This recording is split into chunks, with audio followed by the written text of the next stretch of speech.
하나님 말씀은 열왕기하 13장입니다. 열왕기하 13장 구약 583페이지입니다. 1절에서 25절 말씀인데요. 우리 9절까지 우리 한 절씩 교도하시겠습니다. 13장 1절. 유다의 왕 아하시아의 아들 요아스의 제23년에 예후의 아들 여호아하스가 사마리아에서 이스라엘 왕이 되어 17년간 다스리며 여호와 보시기에 악을 행하여 이스라엘에게 범죄하게 한 느밧의 아들 여로보암의 죄를 따라가고 거기서 떠나지 아니하였으므로 여호와께서 이스라엘에게 노하사 늘 아람 왕 하사엘의 손과 그의 아들 베나닷의 손에 넘기셨더니 아람 왕이 이스라엘을 학대함으로 여호아스가 여호와께 간구하매 여호와께서 들으셨으니 이는 그들이 학대받음을 보셨음이라. 여호와께서 이에 구원자를 이스라엘에게 주심에 이스라엘 자손이 아람 사람의 손에서 벗어나 전과 같이 자기 장막에 거하였으나 그들이 이스라엘에게 범죄하게 한 여로보암 집의 죄에서 떠나지 아니하고 그 안에서 따라 행하며 또 사마리아의 아세라 목상을 그냥 두었더라.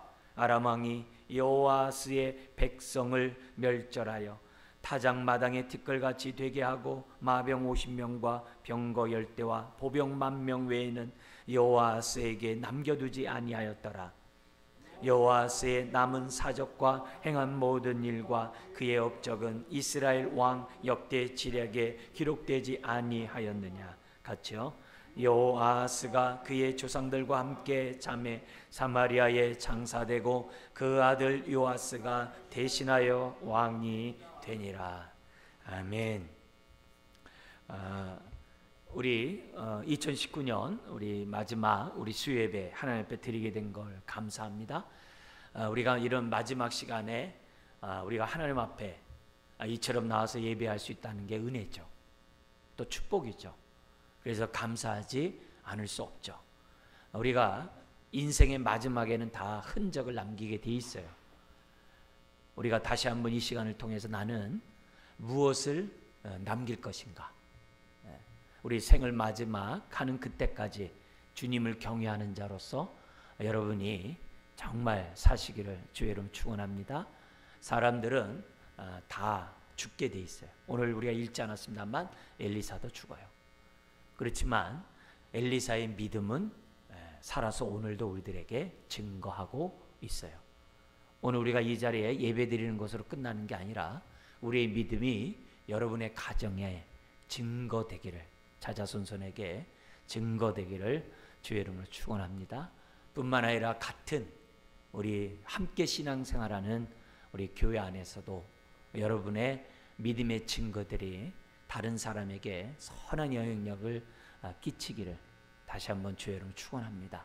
그래서 우리들의 마지막이 정말 하나님의 보시기에 믿음으로 살았다라고 정말 이렇게 명할 수 있는 그런 인생, 또 그런 교회를 우리들이 세워야 될 줄 믿습니다. 자, 이 열왕기하 13장은 북이스라엘 왕국에서 일어난 사건을 기록하고 있어요. 예후의 아들 여호아하스 그리고 그의 아들 요아스, 입으로는 주여 주여 하지만 온전히 주님을 따라가지 않아요. 하나님도 섬기고 또 여로보암 왕이 그들에게 정말 남겨놓았던 우상숭배도 이들은 동시에 섬겼던 것을 보게 돼요. 그러니까 주의 이름을 부르면서도 두 마음으로 온전히 주님을 섬기지 않았죠. 근데 우리 하나님이 긍휼의 하나님이라는 것을 보여주는 것이 이런 북이스라엘이 아람 군대에게 어려움을 겪고 우상을 아마 우상에게 기도했겠죠. 그래도 안 되니까 마지막으로 아마 하나님께 나와서 기도했을 거예요. 근데 하나님이 그 기도를 들어주세요. 그러니까 이런 거 보면은 하나님은 우리들에게 원리 원칙대로 공의의 잣대로만 대하지 않으신다는 것을 우리가 알 수 있어요. 만약에 공의의 잣대로 저와 여러분들을 대하면요, 이 자리에 나와서 예배 드릴 사람 아무도 없어요. 우리가 이 자리에 나와 예배를 드릴 수 있다는 이 자체가 하나님은 정말 은혜와 긍휼을 베푸시는 그런 하나님인 것을 오늘 본문은 우리들에게 가르쳐주고 있습니다. 그럼 왜 그럴까? 다른 게 아니라 하나님이 이스라엘과 맺은 언약 때문에, 하나님의 약속에 신실하신 분이기 때문에 그들이 북이스라엘이 잘해서 그들의 기도를 들어주고 그들과 함께 하시는 게 아니에요. 그의 조상들에게 약속한 그 약속 때문에 그들은 하나님의 은혜를 덧입었던 것을 보게 됩니다. 그래서 이런 모습을 보면서 우리는 위로를 받죠. 내가 좀 부족해도, 내가 연약해도, 죄 앞에 속수무채 넘어져도 우리 하나님은 때를 따라 돕는 은혜를 얻기 위하여 보좌 앞에 나오면 하나님이 우리의 기도들을 들어주신다는 것을 본문은 우리에게 가르쳐줘요. 그래서 크게 우리가 세 가지 교훈을 좀 삼고자 해요. 첫째는 응답하시는 하나님 앞에서 우리가 정말 응답을 받을 터인데, 응답을 받았다면 더 받을 수 있는 삶이 되자. 그걸 좀 배웠으면 좋겠어요. 그래서 응답 받을 때만 반짝하고 끝나는 게 아니라 계속 우리가 응답 받을 수 있는 삶을 살아야 된다. 이걸 교훈을 첫 번째 하고, 두 번째는 긍휼의 하나님이시기 때문에 내가 부족하고 연약해도 부르짖으면 우리 기도에 귀 기울이시는 분임을 알고 하나님 앞에 보혈의 피를 의지하고 담대히 나가자. 그걸 좀 우리가 교훈을 얻고, 세 번째는 뭐냐면 우리 인생 마지막 때 우리 자손들에게 무엇을 물려줄 것인가? 죄악을 물려줄 것인가? 믿음을 물려줄 것인가? 다른 건 몰라도 우리가 죄악의 쓴뿌리는 우리 자녀들에게 물려주지 않는, 우리가 2019년 우리 옛사람을 십자가에 못 박아 버리고 정말 2020년 정말 새로운 마음으로 또 우리가 새롭게 살아갈 수 있는 그런 은혜를 덧입을 수 있도록 우리가 이 시간 우리 마지막 수요 예배 때 한번 하나님 앞에 영광 돌렸으면 좋겠습니다. 자, 이런 가운데 오늘 이제 크게 두 부분으로 나눠서 말씀을 나누기를 원합니다. 강의한 보시면서요, 악을 행하는 이스라엘에게도 긍휼을 베푸신 하나님에 대해서 좀 보겠는데요. 1, 2절에 보면 아합 왕조의 죄악의 심판의 도구로 쓰임 받았던 예후가 이제 죽고 그의 아들 여호아하스가 북이스라엘의 왕이 되고 17년간 통치를 하게 됩니다. 거기에 대한 성경의 평가를 보면 그때는 남유다에서 이 똑같은 이름이 같습니다만 요아스가 23년 통치하고 있었을 때요. 자, 근데 여기서 우리가 주목해야 될 것이 뭐냐면 하나님은 예후나 정말 다른 여타의 능력 있는 많은 사람들의 말년을 보면, 비록 지금 오늘날 유적을 파가지고 그들의 유적이 나온다 하더라도요, 하나님 앞에서 하나님 뜻대로 살아가지 아니하면 성경의 그들의 기록이 너무 짧다는 거예요. 심지어는 예후마저도 그의 말년은 기록되지 않아요. 그냥 그렇게 살다가 한번 쓰임받고 그냥 죽은 자로 끝나요. 앞에서도 우리가 지난주에 우리가 봤던 것처럼 예후조차도 바알 신당은 다 없애도 여로보암의 금송아지는 없애지 않았다라고 평가하고 있지 않습니까?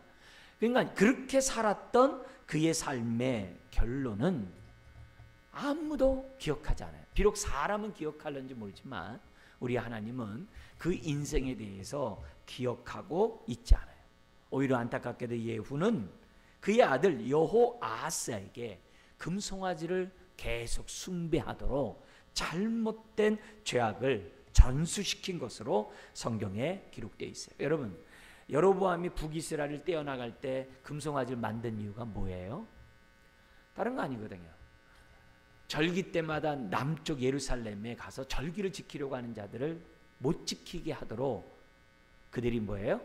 북쪽에다가 두 곳에 신당을 만들어 놓고 금송아지를 섬기게 했고, 제사장도 레위 지파가 아니라 임의대로 선택을 하게 하거든요. 그래서 북이스라엘 사람들이 남쪽으로 향수를 갖지 못하도록 여로보암이 했어요. 근데 그 했던 그 전통이 그렇게 오랜 세월 지났음에도 불구하고 여전히 뭐냐면은 예후나 여호 아스는 뿌리 깊은 이 금송아지에서 벗어나지 못했다는 것을 우리에게 보여줘요. 그때 여로보암이 금송아지 만든 이유는 두 가지예요. 하나는 금송아지가 복이거든요. 출애굽한 이스라엘 백성이 금송아지 만들듯이 이게 애굽의 축복의 신이거든요. 그러니까 복을 받고자 라는 게 우상을 섬긴 첫 번째 이유고, 두 번째는 뭐예요? 참된 하나님을 경배하지 못하고 또 그렇게 함으로 자기의 정치적인 입지가 약화되지 않도록 하기 위해서 금송아지 만든 거거든요. 그러니까 종교적으로나 정치적인 그런 악한 의도로 만든 것이 금송아지예요. 근데 그것을 예후나 여호아스가 버리지 않았다는 얘기는 뭐예요? 여전히 똑같은 생각을 예후나 여호아스나 여로보암이 갖고 있었던 생각을 가졌다는 것을 우리에게 보여줘요. 자, 그래서 우리가 이 땅에 살아가면서 우리도 정말 마음이 흔들리고 삶이 터전이 흔들릴 때가 있어요. 불안할 때가 있어요. 이렇게 살다가는 앞으로 어떻게 살지 불안하고 두려울 때가 있어요. 여러분, 그런 일이 있을 때 여러분들은 어떻게 하세요? 뭐 당연히 뭐 주님만 찾죠. 그렇게 답은 해요. 근데 여기 여호아스도 주님 찾았어요. 주여 주여 했다고. 근데도 막상 현장에 가서는 어떻게 해야 돼요? 자기 인간적인 방법으로 지금 그 난제를 갖다 헤쳐가려고 이 왕들이 애를 썼다는 거예요. 그런 의미에서 오늘 이 말씀이 우리가 제3자의 말씀으로 보는 게 아니라 2019년을 우리가 지나오면서 지금까지 모습을 보세요. 흔들렸던 수없이 많은 나의 삶, 힘들고 어려웠던 지난날의 삶을 나는 어떻게 그 문제를 정말 해결하고 지금까지 왔는가 한번 보자는 거예요. 그래서 우리들이 정말 입술로만 하나님 하면서 실제 생활에서는 내 방법대로 내 계획대로 행동하는 이런 죄악을 답습하지 않도록 저와 여러분들이 무엇보다도 정말 경계해야 한다는 것이 지금 1, 2절이 우리들에게 주어진 메시지예요. 그러니까 우리 이런 말 있죠. 우리나라에 정말 너무나도 마음 아프다. 오 통제라 이런 것처럼 예후는 그의 아들에게 금송아지를 물려줬어요. 그러니까 그만큼 정치적으로 되게 불안한 거죠. 이 모든 문제를 해결할 분은 하나님께 온전히 맡기는 건데 온전히 맡기지 못하니까 우상이 들어오거든요. 그래서 좋은 게 좋다는 거예요. 그런 모습이 북이스라엘의 왕의 모습이에요. 여러분, 이런 식으로 나가면 이스라엘 백성에게 덕이 될까요? 안 될까요? 왕이 이러면 당연히 안 되겠죠. 그러니까 어떻게 해야 돼요? 아수르에 의해서 아예 왕이 없어져 버리는 거예요. 그렇게 함으로 백성들이라도 살도록.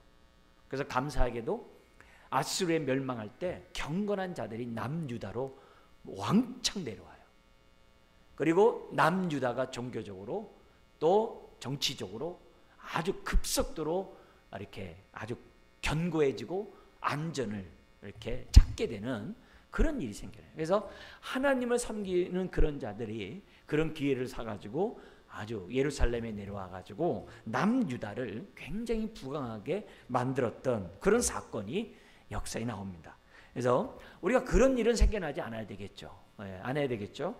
어쨌든 우리나라가 정말 하나님을 경외하는 나라로서 정말 이렇게 굳건히 서져 갈 수 있는 그런 나라가 될 수 있도록 우리는 그 어느 때보다도 더 열심히 하나님 앞에 기도해야 될 줄 믿습니다.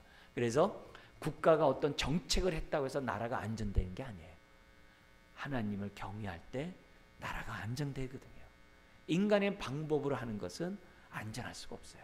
그래서 우리가 빨리 기도해서 대통령을 비롯한 모든 권력의 입법자들 이런 사람들이 하나님을 두려워하는 자들이 될 수 있도록 기도하고 정말 그들이 복음을 들을 수 있는 기회를 얻도록 우리가 해야 될 줄 믿습니다. 자, 그러자 3, 4절에 이런 북이스라엘에 대한 하나님의 심판이 당연히 있겠죠. 여러분, 하나님의 심판의 목적은 돌이키라는 거예요. 회개하고. 그것이 하나님의 심판의 목적이에요. 그런데 은혜를 아는 사람은 매 맞을 때 회개부터 해요. 근데 은혜를 알지 못하는 사람은 매 맞을 때 회개를 안 해요. 그래서 여러분, 내가 지금 하나님 안에 있는지 아닌지는 의도 터져봐야 알아요. 의도 터질 때 내가 엎드려서 회개부터 하는가, 아니면 내가 뭐 하나님에 대해서 원망불평하든지 아니면 세상적인 방법으로 내가 이 문제를 해결하려고 하는지 나의 행동을 보면 알아요. 오늘 이 말씀 속에서 우리가 어려운 일 겪을 때 저와 여러분들은 무조건 그냥 바짝 엎드리는 거예요. 그게 최고예요. 하나님, 제가 잘 몰라서 그랬어요. 하나님, 제가 정말 하려고 했지만 의도대로 한 게 아니에요. 제가 부족해서 그래요. 하나님 용서하시고 저에게 다시 한번 은혜를 베풀어 주세요. 이렇게 겸손하게 엎드려야지 거기서 머리 꼿꼿이 있다간요 아주 더 맞아요. 그러니까 그런 의미에서 이 북이스라엘에 대한 하나님의 손길이 나오는데요. 그게 뭐냐면 예후 때처럼 아람 군대, 그의 아버지뿐만 아니라 아들 아람 군대가 공격을 해요. 여기서 보니까 3절 같이 한번 읽겠습니다. 여호와께서 이스라엘에게 노하사 늘 아람 왕 하사엘의 손과 그의 아들 베나닷의 손에 넘기셨더니, 손에 넘겼다는 게 이렇게 주도적으로 했다는 것보다도 하나님이 은혜를 베풀지 않았다는 거예요. 은혜를 베풀지 않으면 저절로 굳어지게 돼요. 사람 내어버려 두면요 사람 완고하게 돼요. 오늘 우리가 이 시간에 주 앞에 나올 수 있는 게 주님 붙잡기 때문에 이 자리에 나온 거예요. 이게 굉장히 중요한 거예요. 주님이 안 붙잡아주면은 우리는 이 자리에 나오지 않을 이유가 수만 가지가 있어요. 그래도 붙잡아 주기 때문에 우리가 하나님 앞에 나오는 거거든요. 그래서 우리들의 신앙이 3절 같이 손에 넘기시는, 다른 사람 손에 넘기는 그런 일이 생겨나지 않도록 우리는 해야 돼요. 그러면서 동시에 하나님은 하나님의 백성을 때로는 불신자, 이방인을 통해서도 다루신다는 것을 오늘 이 본문은 우리들에게 가르쳐줘요. 그래서 불신자들을 통해서 신자들을 부끄럽게 해요. 물론 하나님의 이름이 부끄러워져요. 야, 하나님 능력 없네. 하나님이 사람들의 조속거리가 돼요. 비아냥거리가 돼요. 근데 하나님은 그것을 감내하세요. 왜요? 우리를 돌이키게 하기 위해서. 하나님이 그 모든 고통을 다 뭐예요? 다 담당하세요. 먹칠을 당해도 하세요. 왜요? 우리를 돌이키게 하려고. 그런 거예요. 자, 그렇기 때문에 오늘 이런 모습에서 우리가 지금 기본적으로 여기 본문에서 주어진 이 모습을 우리들이 잘 생각하고, 하나님, 정말 내가 정말 우리 그 소금이 그 맛을 잃어서 길가에 버려져 밟히는 그런 일들이 겪지 않도록 저와 여러분들이 이 나라 이 민족을 기도하고 몸된 교회를 위해 또 우리 자신들을 위해 기도해야 될 줄 믿습니다. 그래서 하나님 도와주세요. 고난을 당할지언정 우리가 내가 잘못함으로 어려운 일을 겪지 않도록 은혜를 달라.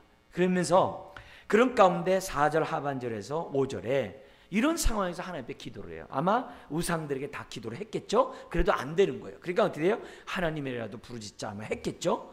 근데 그 기도를 하나님이 들으셨어요. 왜요? 긍휼의 하나님이시거든요. 긍휼의 하나님이에요. 그래서 오늘 내 기도 들어주실까? 그러지 마세요. 내 기도 들어주세요. 우리 하나님은 자녀들이 쥐라고 부르면 버선발 씻고 있잖아요. 달려 들어와서 우리를 건지시는 분이에요. 그런 하나님이신 것을 우리들이 분명히 믿고 때를 따라 돕는 은혜를 구하는 우리가 되어야 되죠. 근데 안타깝게도 근데 여호와스는 요 한 번 응답받은 것으로 끝나버렸다는 것이 너무 안타깝게 짝이 없는 거예요. 그러니까 이런 모습이 나중에도 반복됩니다만 어쨌든 지금 이런 걸 통해서 더욱더 전적으로 하나님을 섬겼으면 얼마나 좋겠어요.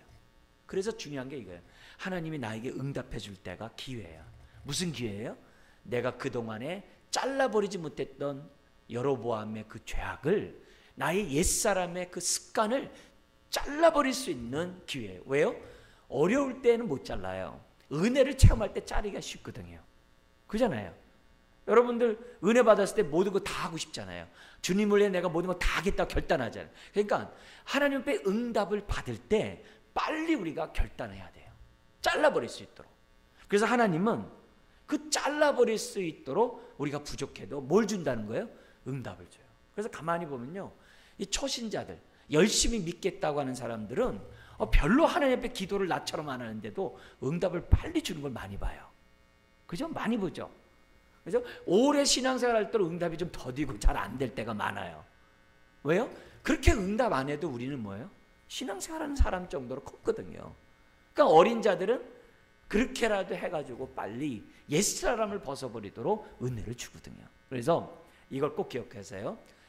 은혜를 받을 때 빨리 옛 것들을 잘라버리자. 우리 한번 따라서 해볼까요? 은혜를 받을 때 옛 것들을 잘라버리자. 이게 굉장히 중요해요. 이때 돌이키지 않으면 절대 우리가 뭐냐면 이 옛것에서 벗어날 수가 없는 거예요. 그래서 은혜 받았을 때 이렇게 결단을 하잖아요. 하나님, 저 이렇게 살겠습니다. 여러분, 내가 살겠습니다 라고 얘기했을 때 제가 이 일 할게요, 제가 저 일을 할게요, 제가 이렇게 헌신할게요, 그것보다도 우선돼야 될 게 뭐냐면, 하나님, 나 옛사람, 그동안에 내가 잘라버리지 못했던 죄의 습성을 주여 저 잘라버리겠습니다, 못 받겠습니다, 이걸 먼저 해야 돼요. 그걸 먼저, 제가 이걸 하겠습니다 그러면 안 돼요. 그거 안 잘라버리는 가운데 헌신해봤자요, 뭐요? 기초가 무너져요. 오래 못 가요. 오래 못 가요. 차라리 안 하는 게 더 나을 때가 많아요. 그렇기 때문에 우리가 항상 하나님 앞에서는 나의 이 모습이 정말 새 사람을 덧입는 사람이 되도록 해야 돼요. 우리가 지금 이 수요일 이 저녁에서 무엇보다도 우리들이 정말 하나님의 은혜를 받고자 하는 것은 다른 게 아니에요. 옛사람을 못 받기 위해서. 그래야 새 사람을 덧입을 수 있고, 새 사람을 덧입어야 우리들이 행하는 그것이 하나님의 뜻을 이루게 되는 거예요. 옛사람을 벗어버리지 않고 새 사람을 덧입을 수가 없어요. 그래서 제가 이런 예도 드리곤 했는데, 뭐냐면 우리 화장을 한 다음에 다음날 화장을 내면 어떻게 해야 돼요? 화장이 있는 가운데 화장하는 사람 아무도 없어요. 싹 닦고 새롭게 화장하듯이 우리들의 신앙이 어떻게 돼요? 옛사람을 내버려두고 새 사람 못 입어요. 그건 떡칠돼요. 그렇게 하는 게 아니라 오늘 이 말씀에 하나님이 은혜를 주시면, 아하, 빨리 옛 것을 벗어버리자. 이걸 우선으로 우리가 해야 돼요. 내가 이거 하겠습니다, 그건 나중 문제예요. 그걸 우리들이 먼저 해야 한다는 것을 오늘 이 본문은 우리들에게 가르쳐 주고 있습니다. 자, 6절부터 9절에 보면 그렇게 응답을 받았음에도 불구하고 여전히 죄를 떠나지 않고 아세라 목상까지 심지어 뭐예요? 남겨둬요. 그러니까 어떻게 돼요? 하나님이 그 문제를 갖다가 가만둘 수 없죠. 왜요? 그를 뿐만이 아니라 이스라엘을 살리기 위해서 또다시 심판이 이루어져요. 자, 근데 중요한 말이 나와요. 6절 같이 한번 읽겠습니다. 그들이 이스라엘에게 범죄하게 한 여로보암 집에 죄에서 떠나지 아니하고 그 안에서 따라 행하며 또 사마리아의 아세라 목상을 그냥 두었더라. 여러분, 여기 보면은 우상이 뭐라고 그러냐면은 그들로 하여금 어떻게 돼요?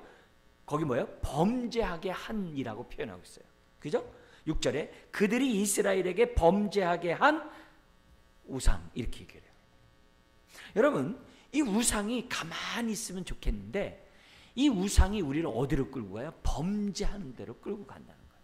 이게 무서운 거예요. 우리의 옛사람이 가만히 있으면 좋은데요, 이 옛사람이 자꾸 탐욕의 종이 되도록 끌고 간다는 거예요. 이게 무서운 거예요. 그래서 가만두면은 결국 어떻게 돼요? 우리는 하나님으로부터 멀어질 수밖에 없어요. 예배를 드린다고 가까워지는 게 아니라 예배를 드려도 마음이 더러우면 멀 수밖에 없어요. 아무리 바깥에 있어도 마음이 깨끗하면 하나님과 가까이 있는 거예요. 그래서 바리새인과 세리의 기도가 그거잖아요. 하나님, 저는 저 세리와 같지 않음을 감사합니다. 저는 이것도 했고 이것도 했고 이것도 했고 이것도 했습니다. 근데 세리는 뭐예요? 가슴만 치면서 주여 나를 불쌍히 여기소서. 누가 응답받고 내려간다 이게요. 하나님이 우리들에게 원하시는 그 뜻이 무엇인지를 예수님을 통해 우리들에게 말씀하고 있거든요. 그래서 우리의 옛사람은 우리를 가만 내비두지 않고 어디로 간다고요? 범죄하게 해요. 그래서 우리 요나같이요, 죄를 지을 때 보면요, 아주 타이밍이 너무 잘 맞을 때가 많아요. 마침 다시스로 가는 배가 있더라. 이런 것처럼 이상하게 죄를 지을 때 보면요, 이렇게 딱딱딱딱 아주 그냥 왁구가 맞는 일들이 참 많아요. 아주 그냥 내가 그냥 당연히 내가 죄를 짓는데 아주 스스럼 없도록 환경이 막 쫙쫙쫙쫙 열릴 때가 많아요. 그래서 우선 움켜잡자 하게 하는 게 되게 많아요. 여러분, 그러지 말고 오늘 이 말씀처럼 하나님 정말 내 안에 나로 하여금 범죄하게 하는 이 탐욕, 나의 옛사람, 하나님 이런 것들을 잘라버릴 수 있도록 우리 은혜를 주십시오. 2019년 우리가 마무리하는 데 있어서 무엇보다도 우리의 옛것을 못 박는 하나님의 자녀가 되게 하여 주옵소서. 자, 그러면서 이런 말씀에서 이 시간 좀 강조하고 싶은 거는, 그래서 이제 아람 군대의 공격을 또 받게 되고, 이제는 그의 아들 요아스가 지금 동명이인이에요. 남유다의 왕이랑 같아요. 왕이 됩니다. 자, 그러니까 결국 여호와 아하스도 뭐예요? 응답을 그래도 경험했음에도 불구하고 여전히 자기의 옛것을, 우상을 버리지 않으니까 결국 그냥 뭐예요? 유명무실에 끝나요. 그냥 안개같이 흩어져 버렸다 이거예요. 기억되지 않았다 이거죠. 자, 이런 걸 보면서 우리들이 이 시간 다시 한번 강조하지만 우리 옛사람과 함께 붙어있는 죄의 고착성, 이 본드에 대해서 지금 뭐냐면 본드에 대해서 여러분들이 좀 깊이 우리들이 알아야 돼요. 여러분, 죄는요 우리의 옛사람과 이렇게 본드처럼 딱 붙어있어요. 네. 아주 용접한 것처럼요 딱 달라붙어 있어요. 안 떨어져요. 여러분, 그 그릇과 그릇 사이에 물기가 있을 때 이게 떼지 않는 거 있죠. 그런 것처럼 죄가 우리의 옛사람이 딱 붙을 때는요 이게 웬간해서 떨어지지 않아요. 힘으로도 안 돼요. 능으로도 안 돼요. 뭐 불도저로 되는 게 아니에요. 회개하는 것밖에 없어요. 하나님 앞에 죄를 깨닫는 것밖에 없어요.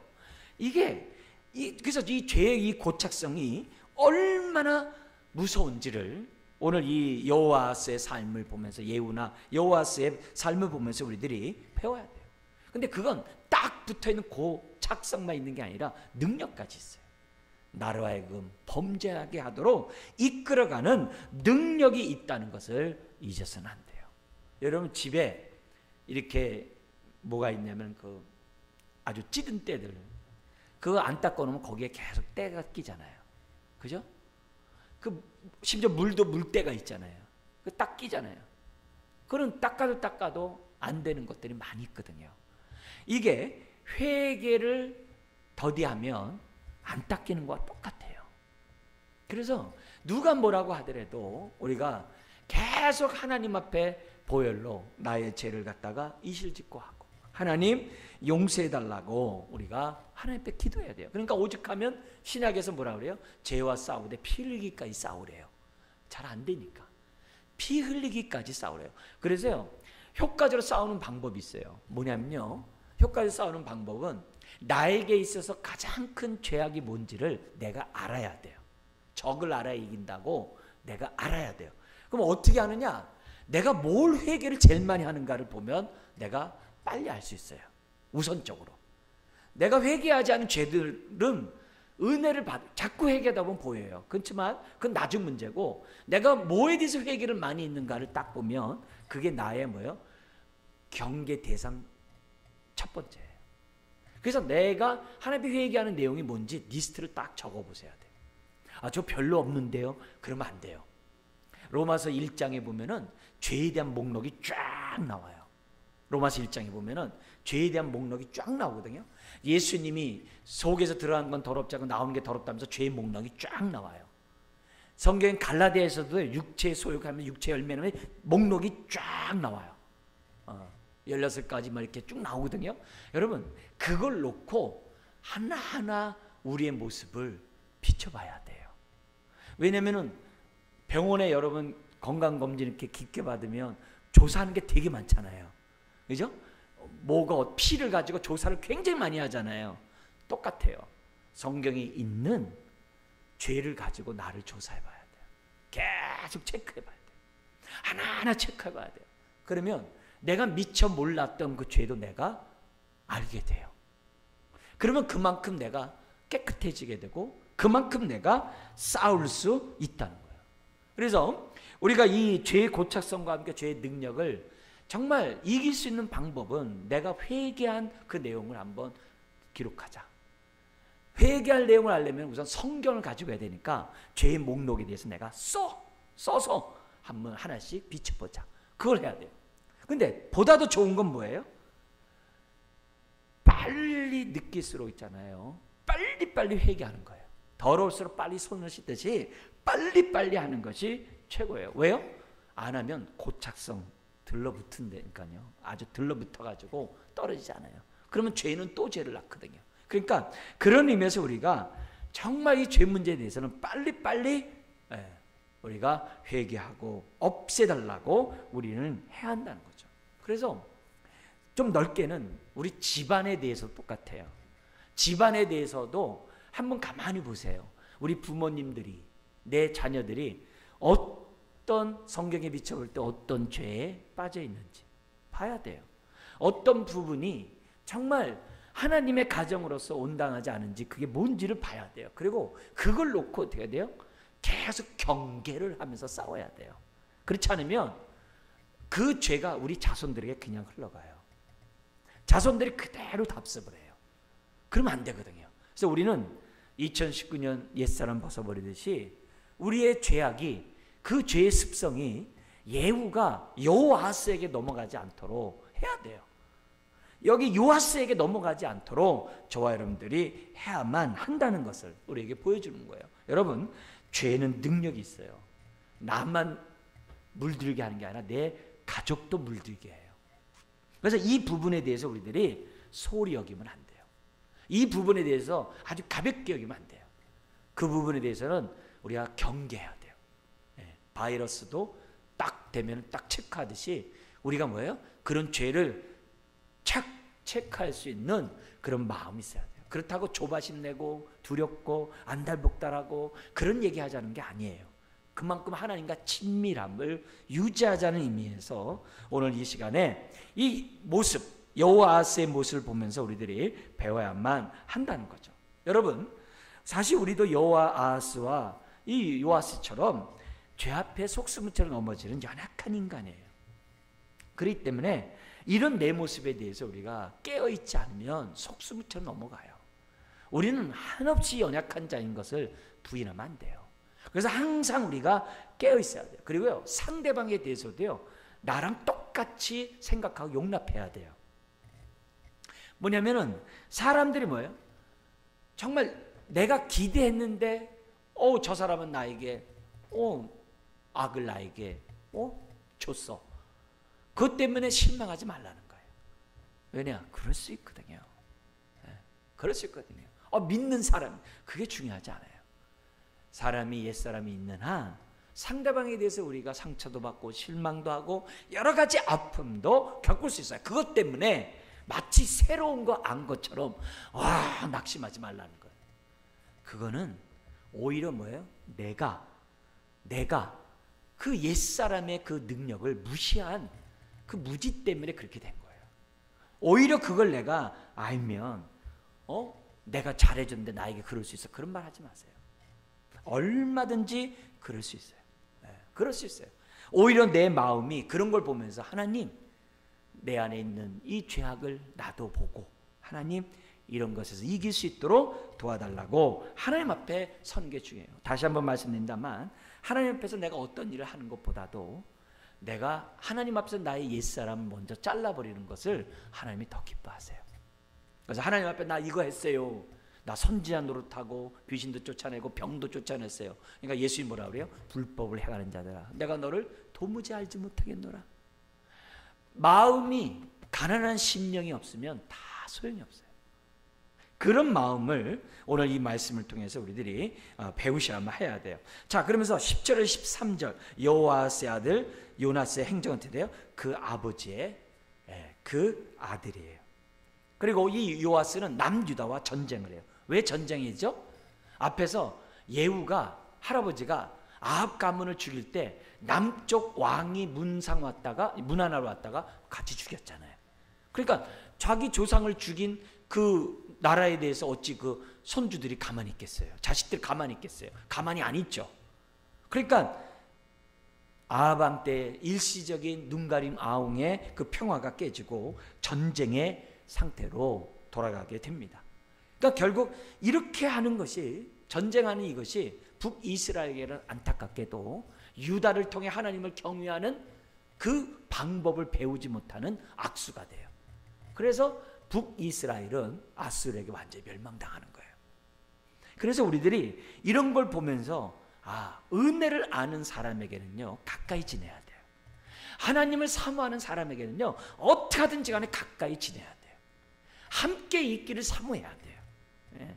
내가 손해보더라도 은혜를 알고 주 앞에 부르짖는 사람들을 소중히 여기고 어떻게 하든지 간에 함께 교제하는 시간들을 가져야 돼요. 갖지 못하니까 여호와스는 이제 끝나는 거예요.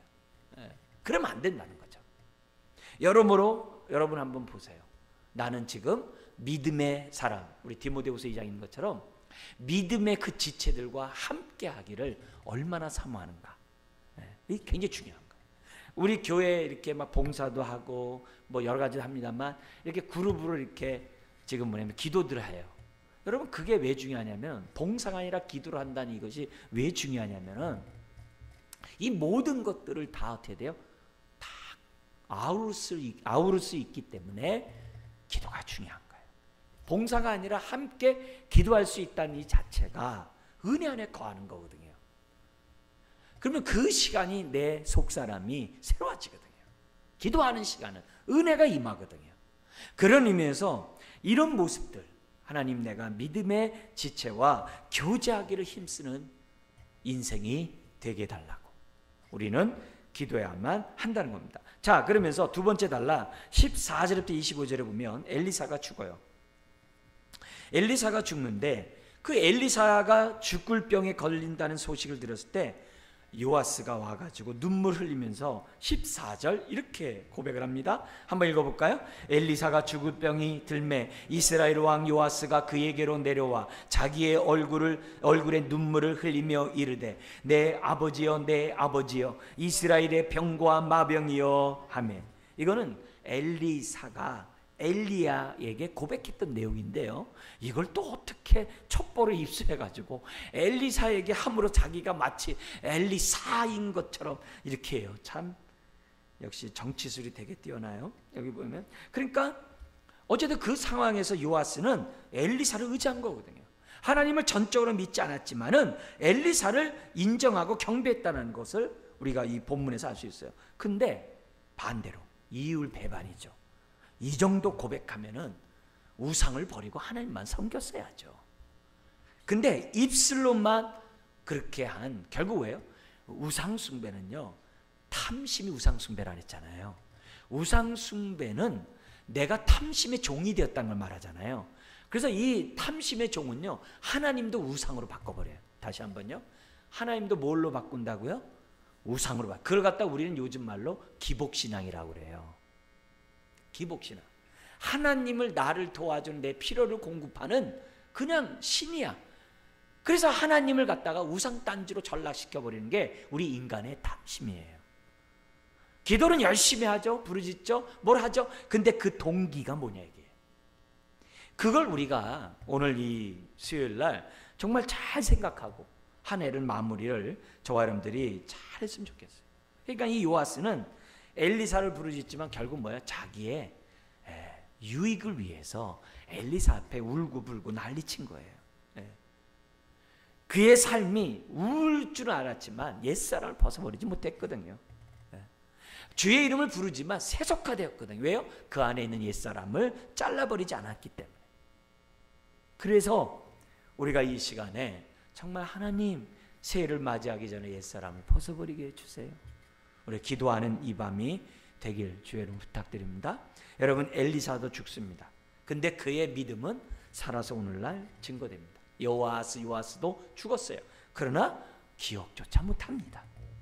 자, 그러면서 자신을 찾은 요아스에게 엘리사가 마지막 하나님의 은혜를 주면서 돌아서기는 증거를 줘요. 그게 15절부터 19절인데요 뭐냐면은 활과 화살들을 가지고 오게 해서 창을 향해 화살을 쏘게 해요. 그럼 이 활이 뭐냐 이렇게 나오는데요. 거기 17절 같이 한번 읽겠습니다.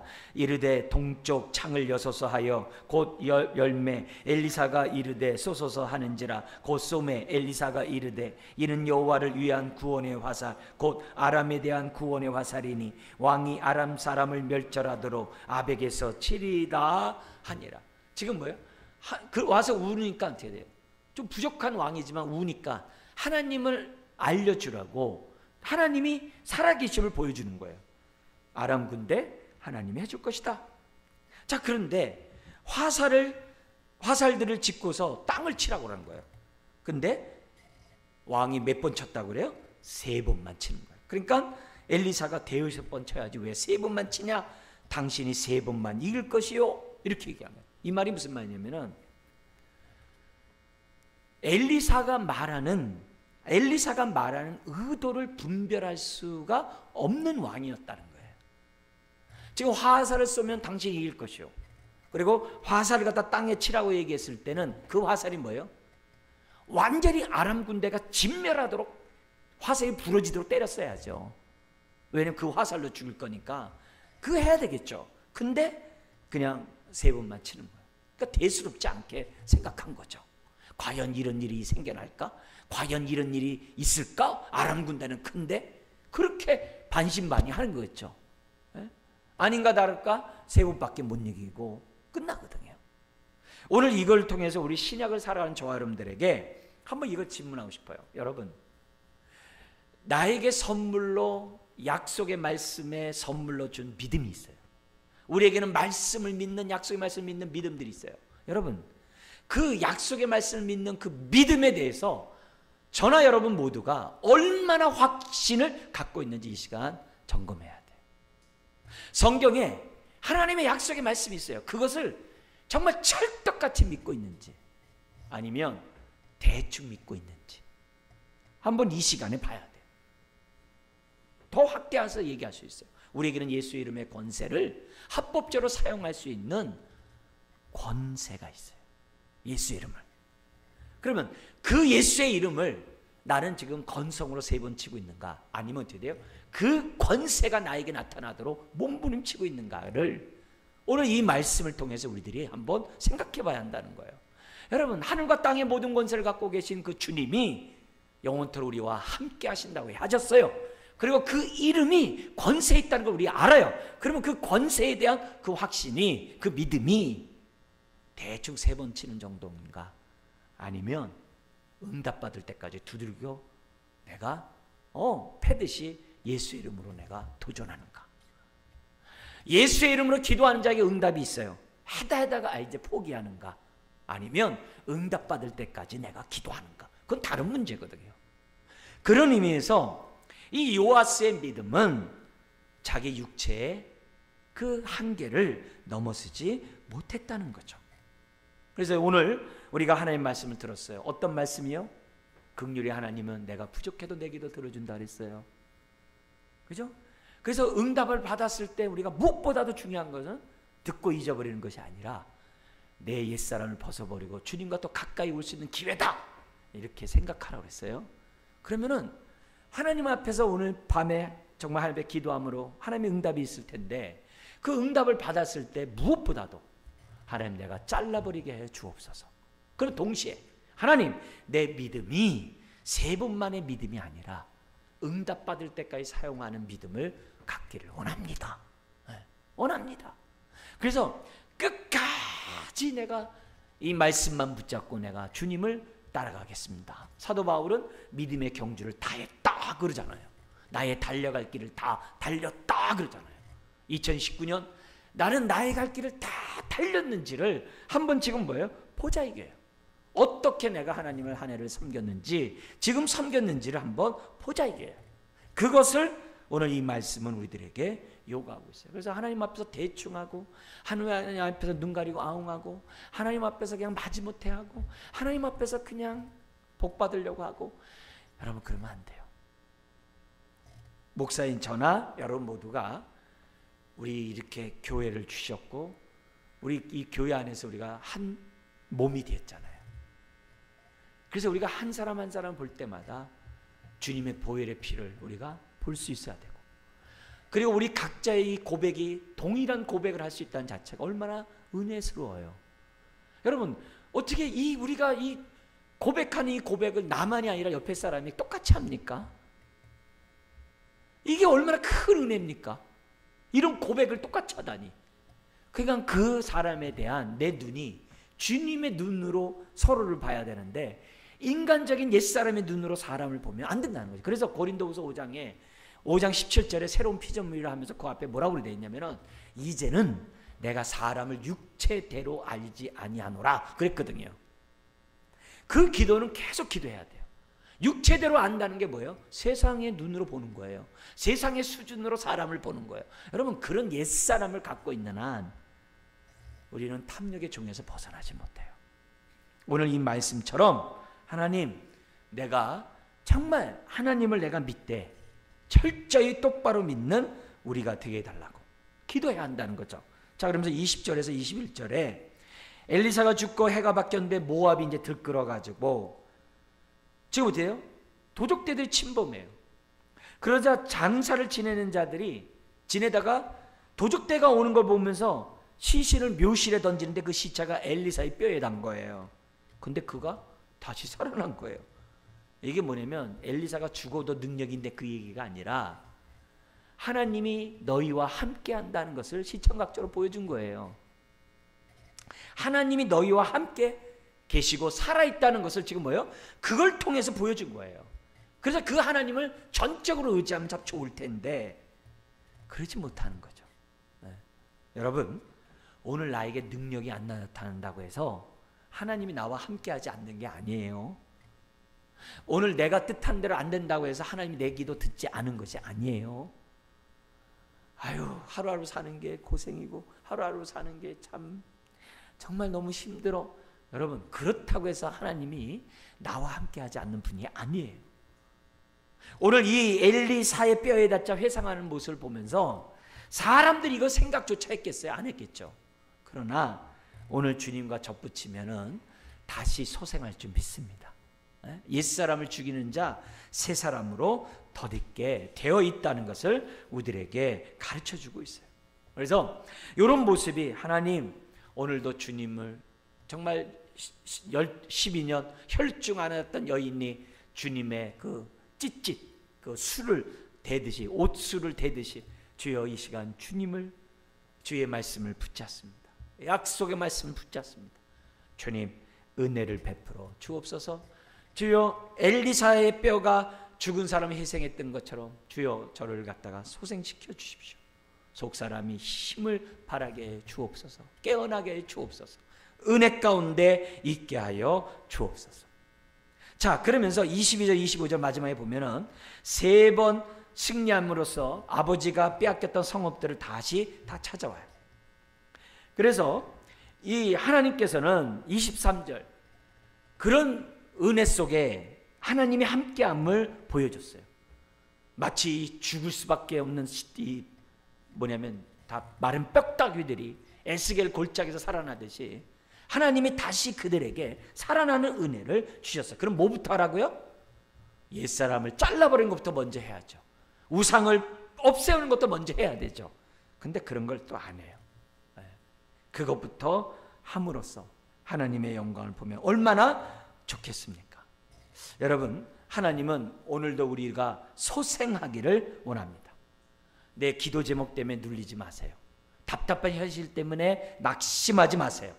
약속을 붙잡으면 시체가 엘리사의 뼈에 닿으며 살아난 것처럼 말씀을 붙잡으면 그 말씀이 우리에게 영이요 생명의 말씀이 되는 거예요. 비록 요아스가 한심하고 부족했지만, 무지하고 미혹을 받았지만은 그래도 하나님이 그에게 은혜를 베푸셨어요. 오늘 우리 하나님은 여전히 우리들에게 은혜를 베푸셔요. 자, 말씀을 우리 정리하고 마치겠습니다. 특별히 한 가지 강조하고 마치겠는데요. 우리가 이 시간 붙잡아야 될 것은 죄의 고착성과 죄의 능력의 무서움이에요. 이걸 우리가 알고 깨어서 이런 부분에 대해서 우리가 어떻게 돼요?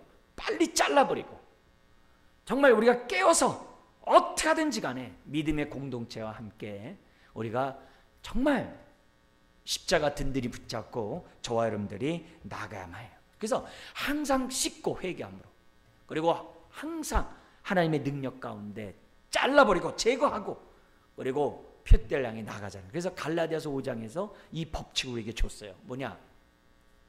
로마서 6장과 똑같아요. 로마서 6장과 갈라디아서 5장에서 죄에서 벗어나는 법칙 3가지를 줬어요. 뭐냐? 첫째, 내가 옛사람 때문에 막 힘들고 어려울 때 첫 번째 어떻게 하느냐? 주님과 함께 죽었음을 알라. 이렇게 돼 있어요. 첫 번째, 이 죄가 주님과 함께 십자가에 못 박혔을 때 이 죄도 못 박혔다, 그걸 알래요. 첫 번째가. 두 번째, 주님이 부활하신 것처럼 내가 예수 안에 있으면 내가 새로운 사람이 되었다는 그 사실은 뭐냐면 깨달으래요. 그러면은 내가 옛사람의, 주님이 옛사람이 함께 죽었다는 딱 알면은, 아는 순간에 내가 어떻게 돼요? 죄가 더 이상 기승을 못 부려요. 그러면 주님과 함께 부활했다라고 깨닫는 순간에 어떻게 돼요? 죄로부터 멀어져요. 근데 이것만이 아니에요. 한 가지 더 알아줘요. 뭐냐면은 부활했어도 우리가 여기서 머물고 있으면요, 계속 죄와 이 가깝기 때문에, 한 발짝밖에 안 됐기 때문에 언제든지 죄가 호시탐탐 노려요. 그래서 했잖아요, 로마서 6장이나 갈라디아서 5장에 뭐라 하냐면 한 발짝 더 나가래. 더 나가는 게 뭐냐면은 육체의 소욕을 십자가에 못 박고 나는 새로운 피조물이라고 아는 것을 끝나는 게 아니라 성령의 소욕을 따라 살래요. 로마서 6장은 의의 병기로서 내 삶을 드리래요. 그럼 2발자국 나가면은 그만큼 죄의 권세에서 멀어진다는 거예요. 그래서 흔한 예가 그거잖아요. 막 미워요. 그러면 어떻게 돼요? 미워하지 않게 해주세요. 미워하지 않게 해주세요. 그러면요, 평생 미워하다 끝나요. 그때 어떻게 하라고요? 미워하는 마음이 주님과 함께 이미 죽은 것을 믿습니다. 그렇게 먼저 해야 돼요. 첫 번째가. 이 미워하는 마음이 주님이 죽을 때 함께 죽었음을 믿습니다. 두 번째는 어떻게 해야 돼요? 미워하지 않게 해주세요가 아니라 딱 간 다음에, 하나님, 내가 사랑하게 해주세요. 이해하게 해주세요. 그래서 부활의 능력으로 한 발짝 나가야 돼요. 근데 여기서 끝나면 안 돼. 한 발 더 나가야 돼요. 뭐예요? 미운 자식에 떡 하나 더 주듯이 그 사람에 의해서 어떻게 돼요? 내가 실제적으로 잘해줘야 되는 거예요. 내가 복을 줘야 되는 거예요. 그가 받든 안 받든 복을 주는 거예요. 그 2단계를 나가면 어느 순간에 죄는 나와 멀어지게 돼 있어요. 우리 2019년 정말 우리가 잘라버리고 새 사람을 입을 뿐만 아니라 순종해야 될 것들이 무엇인지 우리 한번 생각하고, 우리 안에 있는 견고한 진을 이 시간 십자가에 못 박아버리는 은혜로운 시간 되길 주의 이름 축원합니다. 기도하겠습니다.